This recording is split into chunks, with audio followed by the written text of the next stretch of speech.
കേരളത്തിൽ ഒരു സംഭവമല്ല ഉണ്ടായിരിക്കുന്നത്, നിരവധി സംഭവങ്ങളാണ് ഇതുപോലെ ഉണ്ടായിരിക്കുന്നത്.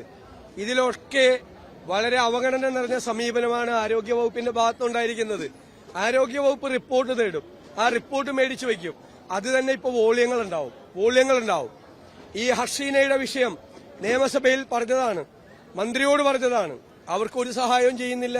ഇപ്പൊ അവരുടെ ചികിത്സാ ചെലവ് പ്രതിപക്ഷമാണ് നടത്തുന്നത്. കോഴിക്കോട് മെഡിക്കൽ കോളേജിലുണ്ടായ സംഭവത്തിൽ, അതുപോലെ വിനോദിനി പാലക്കാട് ഒരു കുട്ടിയുടെ കൈ നഷ്ടപ്പെട്ടു.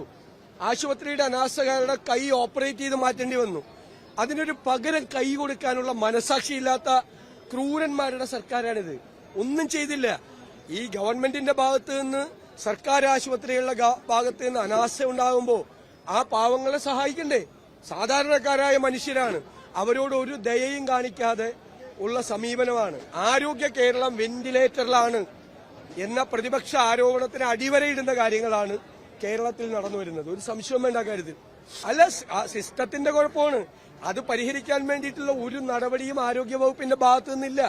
ഞങ്ങളിത് നിരന്തരമായി പല പ്രാവശ്യം ആവർത്തിച്ച് പറഞ്ഞിട്ടുണ്ട്. എല്ലാത്തിനും ഒറ്റപ്പെട്ട സംഭവം എന്നാണ് മറുപടി. ഒറ്റപ്പെട്ട സംഭവങ്ങളെല്ലാം കൂടി കൂട്ടിവെച്ചാൽ ഒരു വോളിയങ്ങളുണ്ടാവും.